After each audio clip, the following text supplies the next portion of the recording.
Hola, soy José Luis Rodríguez Carrillo, residente del cuarto año del Hospital Universitario Puerta de Hierro de Majadahonda, en Madrid, y voy a presentar el siguiente caso clínico. Espero que os guste. Bueno, este es el índice que vamos a seguir a lo largo de la presentación. Comenzaremos con un breve resumen de la historia clínica para pasar a la descripción de los hallazgos macroscópicos y microscópicos, una discusión de la entidad sobre la que vamos a hablar y, por último, unos puntos clave. El caso clínico comienza con una mujer de 28 años que consulta en urología por disuria y otros síntomas de infección del tracto urinario de 3 meses de evolución que asociaba hematuria macroscópica reciente y que no respondía a antibioterapia. Como único antecedente personal relevante era fumadora ocasional y bueno, con estos datos se decide hacer una ecografía abdominopélvica en la que se pone de manifiesto la presencia de una masa vesical centrada en la cara anterior de la vejiga con citologías negativas. En este punto se hizo una cistoscopia en la que se demostró la presencia de una lesión exofítica papilar centrada en la cúpula vesical y sin lesiones macroscópicas en el resto de la mucosa. Se decide hacer un TAC para afiliar mejor esta lesión, donde se observa bueno, la lesión que tenemos aquí marcada con el círculo amarillo, que los radiólogos describen como una tumoración sólida en la cara anterior o cúpula de la vejiga de 3,3 centímetros que parecía extenderse hacia la teórica región del uraco, es decir, sugiere la presencia de un tumor del resto uracal por localización y características, ¿vale? Son los radiólogos los primeros que nos ponen sobre la pista de un posible tumor del uraco. Y bueno, se toman biopsias de la lesión, que son las que vemos en la pantalla, ¿no? Bueno, corresponden a la RTU de vejiga y como vemos pues son múltiples fragmentos que ya bajo aumento se ve que están constituidos por una proliferación celular, densamente celular, ¿no? De patrón sólido, como vemos en esta región central de la imagen, y con algunas zonas hemorrágicas que se ven ya a pequeño aumento y probablemente zonas de necrosis, ¿no? Como estas de aquí o las de la parte derecha de la pantalla. A mayor aumento, pues efectivamente es una proliferación celular de patrón predominantemente sólido, pero sí que se veían algunas estructuras tipo rosetas, ¿no? Que recuerdan pues, a tumores neuroendocrinos, ¿no? Bueno, aquí vemos mejor el detalle citológico y como vemos son células grandes con nucleolos, o sea, con núcleos también de gran tamaño y nucleolos muy prominentes y con una cromatina finamente granular y en las que vemos numerosísimas imágenes de mitosis, ¿no? En la imagen de la izquierda vemos hasta 7 figuras en un solo campo. Encontramos algunas zonas de diferenciación glandular, diferenciación enteroide, asociadas en algunos campos a necrosis. Se hizo un panel de inmunohistoquímica extenso para afiliar la lesión y era pues positiva para citocreatinas, ¿no? Se demuestra el origen epitelial, citocreatina 7 negativa, esto que vemos aquí encima es el urotelio conservado. Sí que había una expresión focal de citocreatina 20 y vimos cómo tenía una expresión bastante difusa de marcadores neuroendocrinos, especialmente sinaptofisina. La cromogranina era bastante más focal. Y un Ki67 altísimo, muy alto, cercano al 100%, y una beta-catenina con un patrón de expresión de membrana, que esto tiene su importancia que explicaremos un poco más adelante. Entonces, con estos hallazgos se diagnosticó de fragmentos de un carcinoma mixto con un componente mayoritario de carcinoma neuroendocrino de células grandes y un segundo componente sugestivo morfológicamente de adenocarcinoma de tipo enteroide con infiltración de la lámina propia. Bueno, en este momento se decide hacer un estudio de extensión para tratar de resecar, bueno, hacer una resección quirúrgica de la lesión, ¿no? Y en el PEC-TAC lo único que objetivan es la captación en la lesión tumoral conocida y una leve captación en un ganglio de pequeño tamaño de la cadena ilíaca izquierda. Se llevó a cabo la resección de la lesión mediante una cistectomía parcial con resección del ombligo y del uraco, asociada a una linfadenectomía pélvica. Y esta es la pieza que nos llegó al servicio.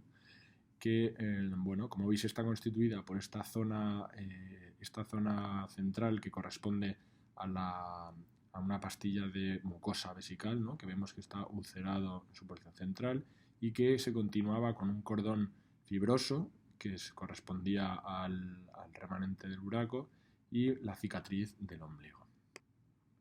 La imagen macro-micro de los cortes, el corte de la lesión es la que tenemos en la pantalla, ¿no?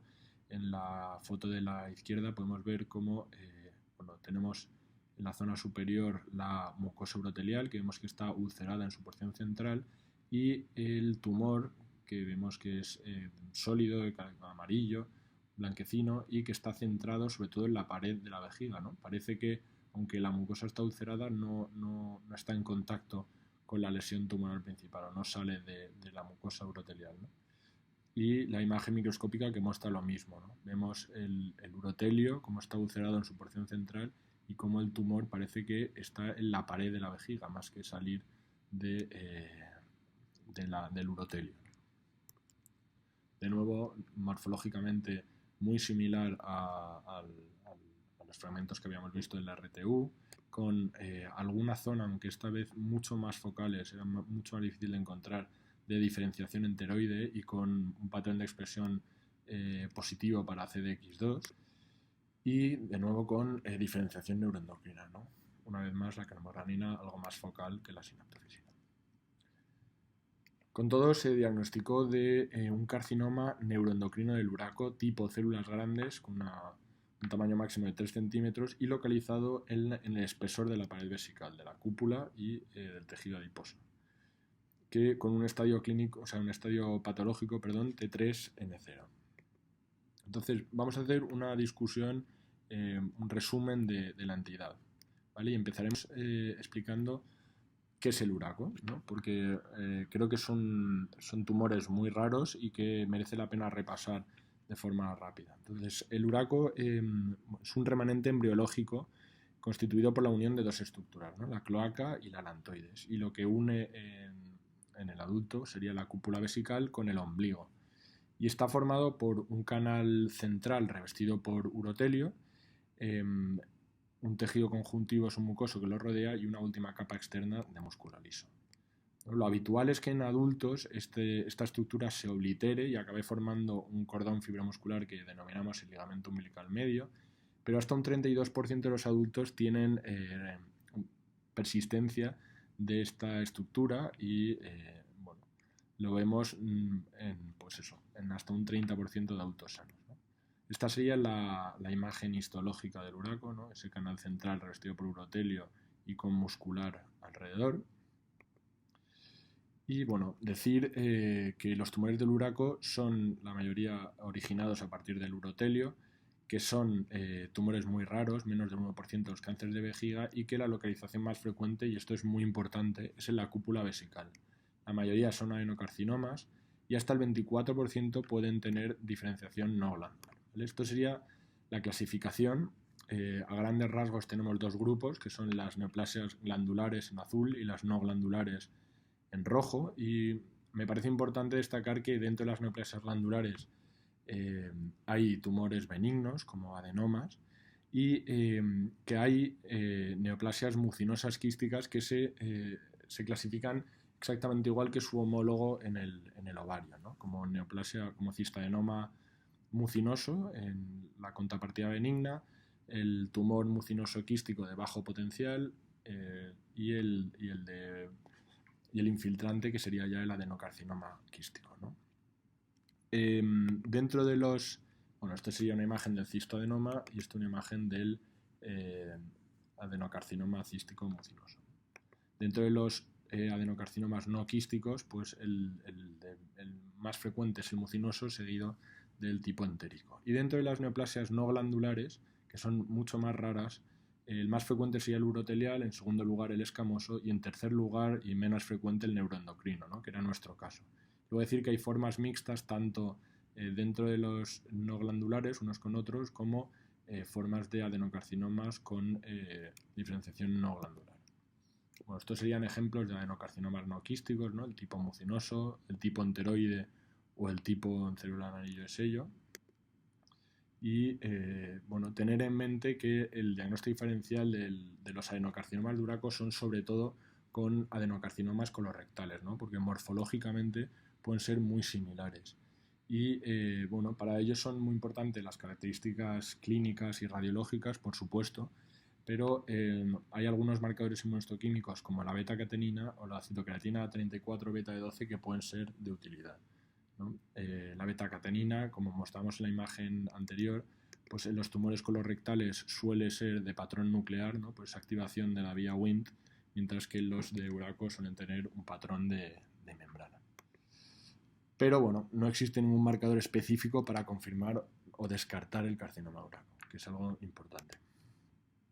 Bueno, centrándonos ya en los carcinomas no glandulares, como en nuestro caso, decíamos que las tres variantes son el urotelial, el escamoso o el carcinoma neuroendocrino.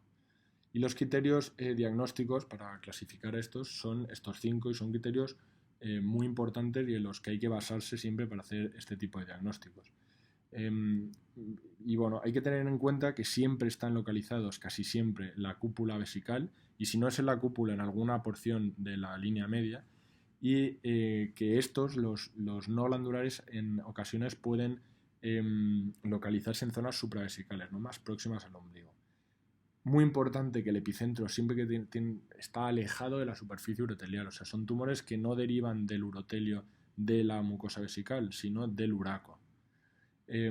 No, en principio no debería haber otros tumores, ¿no? Hay que descartar que sean secundarios a otros tumores, aunque sí que se admite que haya carcinoma urotelial en el resto de la vejiga. ¿Por qué?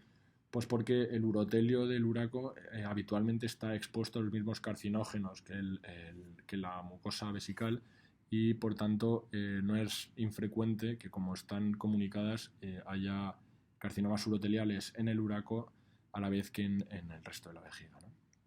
Luego, bueno, intentar demostrar que esté en relación a un remanente uracal y aquí es importante decir que el que haya una cistitis glandularis o una metaplasia intestinal extensa no excluye el diagnóstico, ¿no? Como sí podría hacer aunque eso está ahora bastante en entredicho, con adenocarcinomas, ¿no? Porque pueden ser lesiones precursoras. Por último, centrándonos ya en los carcinomas neuroendocrinos, bueno, decir que son tumores extremadamente raros, rarísimos. Solo hay 9 casos descritos en la literatura y solo hay 2 de célula grande, con lo cual es una cosa excepcional. Este sería el tercero. Es habitual que tengan focos de diferenciación glandular, como hemos visto en este caso. Son tumores extremadamente agresivos, con muy mal pronóstico. Y el origen de las células está basado bueno, hay 3 teorías de qué célula derivan. Podrían derivar de una célula troncal multipotente, y esto explicaría que asocien zonas focales de diferenciación glandular, que deriven de la transformación maligna de células neuroendocrinas uroteliales o que deriven de células de la cresta neural en la submucosa, como bueno, que estas células que ya se ha visto que son las precursoras de, por ejemplo, paragangliomas o neurofibromas. El diagnóstico diferencial de los tumores neuroendocrinos del uraco son con estas 3 entidades. En cuanto al carcinoma neuroendocrino primario de la vejiga o el que deriva de un divertículo vesical, pues tener en cuenta que estas dos entidades habitualmente tienen carcinoma urotelial o in situ en otras localizaciones de la mucosa vesical y que no suelen aparecer en la cúpula vesical. Y luego las metástasis secundarias o un carcinoma neuroendocrino en otro lugar, pues normalmente son en pacientes con estadios muy avanzados de su enfermedad. Hay diferentes sistemas de estadificación, aunque ninguno está estandarizado. Lo más importante, bueno, se ha llegado a un consenso que bueno, habría que hacer una clasificación dicotómica, ¿no? Porque lo más importante es ver si está limitado al uraco y la vejiga o si ya hay extensión fuera de la vejiga a otros órganos. Y en cuanto al tratamiento, pues como habéis visto, la cistectomía parcial con extirpación en bloque del ombligo y el ligamento uracal es el tratamiento de elección y se recomienda cistectomía radical si no se pueden conseguir márgenes quirúrgicos libres. Y en caso de no poder operar, pues considerar la radioterapia.